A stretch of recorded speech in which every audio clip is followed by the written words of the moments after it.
berbagi praktik dalam tugas saya membuat aksi nyata modul 1.4. Menyebarkan pemahaman budaya positif di rekan guru SMA Negeri 1 Auckland.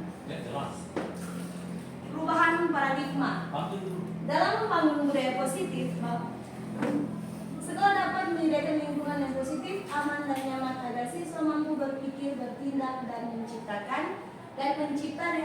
dengan merdeka, mandiri dan bertanggung jawab. Menurut Stephen R. Covey 191, jika ingin membuat kemajuan perlahan, ubahlah sikap atau tetapi jika ingin memperbaiki cara-cara utama kita, maka kita perlu mengubah kerangka acuan kita.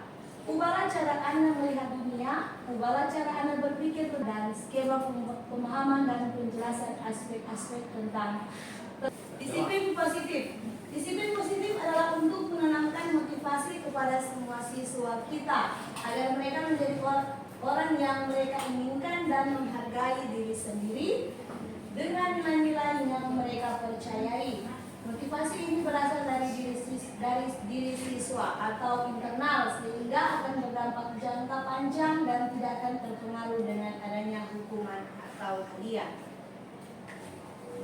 Motivasi perilaku manusia ada 3. Yang pertama, untuk menghindari ketidaknyamanan atau hukuman. Yang kedua, untuk mendapatkan imbalan atau penghargaan dari orang lain.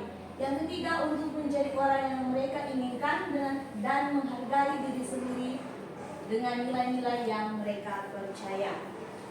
Kebutuhan dasar manusia ada 5. Kebutuhan bertahan hidup, kebutuhan cinta dan kasih sayang, kebutuhan penguasaan, kebutuhan kebebasan, dan kebutuhan kesenangan. Ini tak lari dari orang hidup pribadi. Jadi ini melekat pada orang diri sendiri. Posisi kontrol guru. Posisi kontrol guru ada 5. Yang pertama penghukum, yang kedua pembuat orang merasa bersalah, ketiga teman, keempat monitor atau pemantau, dan yang kelima manajer. Yang pertama penghukum. Seorang penghukum dapat menggunakan hukuman fisik atau verbal. Guru yang menjalankan posisi penghukum akan berkata, patuhi aturan saya atau awas nanti. Kamu selalu saja salah. Itu yang di posisinya yang penghukum. Kalau untuk yang kedua, membuat orang merasa bersalah. Pada posisi ini biasanya guru akan bersuara lebih lembut, menggunakan keheningan yang membuat siswa menjadi tidak nyaman, bersalah atau rendah hati. Contoh misalnya begini, Bapak sangat kecewa dengan kamu. Berapa kali ibu harus memberitahu kamu tentang yang tuh membuat orang rasa bersalah dan basindir DP kata kasar basindir Allah. Teman, dalam posisi ini guru tidak akan menyakiti murid, tetapi akan selalu berusaha mengontrol siswa melalui persuasi. Ayolah bantu ibu, ayolah bantu bapak, gitu. Yang ayo ingat tidak semua bantuan ibu. Ayo ingat tidak semua bantuan ibu selama ini. Hal negatif dari posisi teman adalah bila guru tidak dapat membantu, maka siswa akan kecewa dan berkata, saya pikir bapak adalah teman saya. Murid jadi tidak mau lagi berusaha. Siswa hanya mau bertindak untuk guru tertentu, tidak untuk guru lain. Dan itu memang orang rasakan yang alami dalam orang cara belajar yang pendekatan Pak siswa. Yang keempat, monitoring atau pemantau. Posisi pemantau berdasarkan peraturan-peraturan dan konsekuensi dengan memisahkan hubungan pribadi.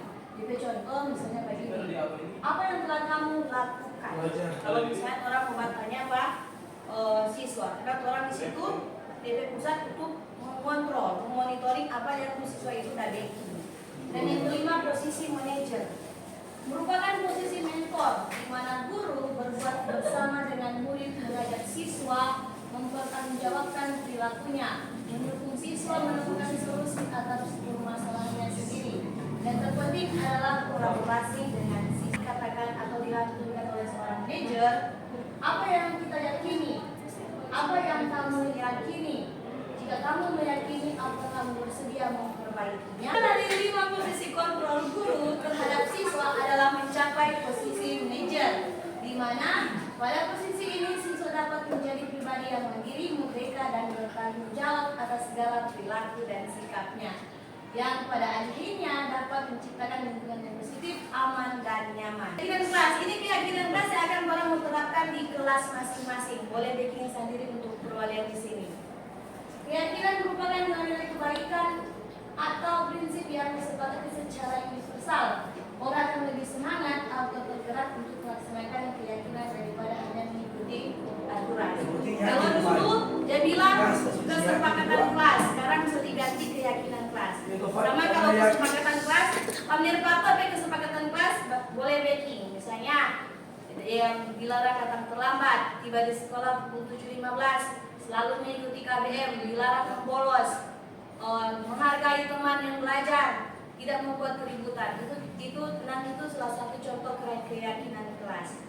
Segitiga restitusi. Ini yang kita baru bikin kemarin di MIPA 6 dengan Pak Michael P. Siswa P kelas. Jadi orang itu ada 3 cara untuk segitiga restitusi: menstabilkan identitas, validasi tindakan yang salah, dan menanyakan keyakinan. Menstabilkan identitas. Sisi ini merupakan bagian dasar dari segitiga yang bertujuan untuk mengubah identitas anak dari yang gagal karena melakukan kesalahan menjadi orang yang sukses. Contoh, berbuat salah ini. Validasi tindakan yang salah. Restitusi tidak menyarankan guru berbicara kepada siswa bahwa melanggar peraturan karena sikap yang baik. Tetapi dalam restitusi harus memahami alasannya dan memahami bahwa setiap orang pasti melakukan hal yang terbaik pada waktu tertentu. Untuk itu perlu dilakukan validasi terhadap kebutuhan dari siswa dengan menggunakan kalimat di bawah ini. Guru menjelaskan, ini anak cuma ada tidur atau cuma sibuk-sibuk mengganggu teman-teman di kelas. Orang tidak harus langsung sepatok ini anak kesalahan. Orang tidak langsung kasih dia hukuman.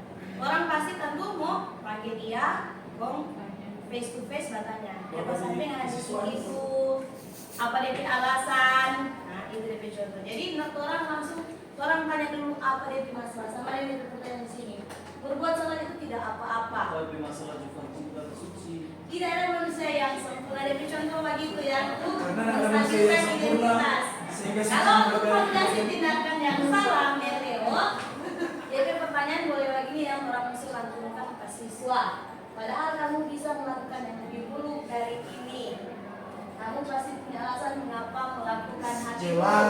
Kamu boleh mempertahankan sikap itu, tapi kamu harus menamakan sikap baru. DP timbal balik kok dari diri yang itu tadi. Ini yang menanyakan keyakinan.